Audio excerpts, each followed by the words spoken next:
Барлықтарыңызға сәлеметсіздер ме? Сәлем достар, қалайсыздар? Ханымдар мен мырзалар, көрмегелі көп болды. Дамы и господа, всех приветствую. Как мы давно не виделись, я очень соскучилась, надеюсь, вы тоже. Давайте научимся снова читать определенное какое-то словосочетание, которое я для вас, конечно же, подготовила.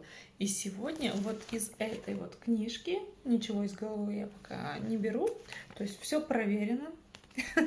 Я для вас подготовила следующее словосочетание. Әкімшілік аумақтық бөлініс. Әкімшілік аумақтық бөлініс. Әкімшілік аумақтық бөлініс. Административно-территориальное деление. Используется такое в делопроизводстве, да. Знаю, что в реальной жизни редко применяется, но в делопроизводстве это норма. Так что давайте скорее научимся это читать. Әкім, әкімші, әкімшілік.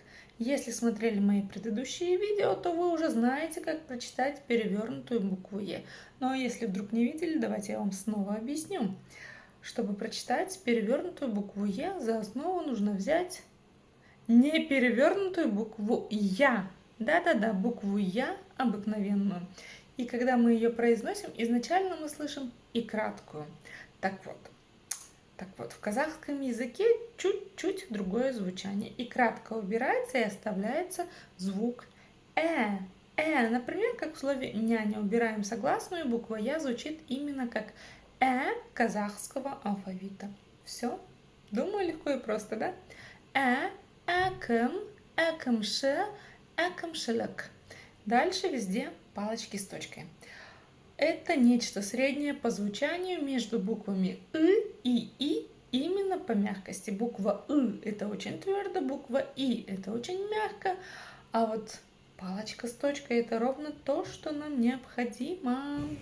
Пробуем прочитать через твердую букву әкімшілік, очень твердо. Через И әкімшілік, очень мягко, да? А палочка с точкой ровно то, что нам необходимо. Какие-то посторонние звуки здесь. Ничего страшного. Әкімшілік, әкімшілік. Едем дальше. Аумақтық, аумақтық. Аумақ. Как прочитать букву К или букву К с хвостиком снизу? Очень просто, нужно просто откашляться или отхаркнуться через букву К.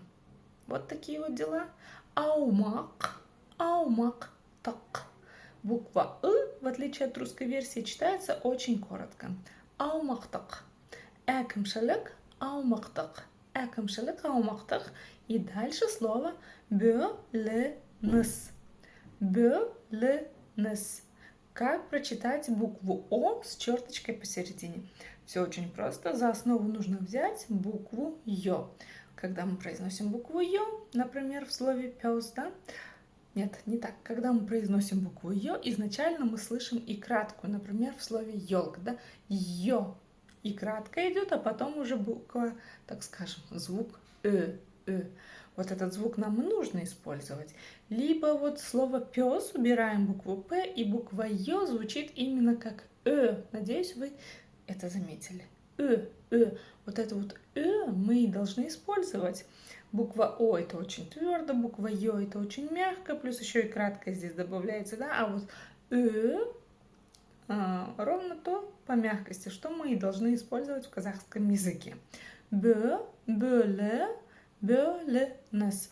Палочку с точкой я вам уже объяснила, как прочитать. Думаю, для вас теперь все легко и просто. Ну а с вами была я, дамы и господа, Юлия from Казахстан.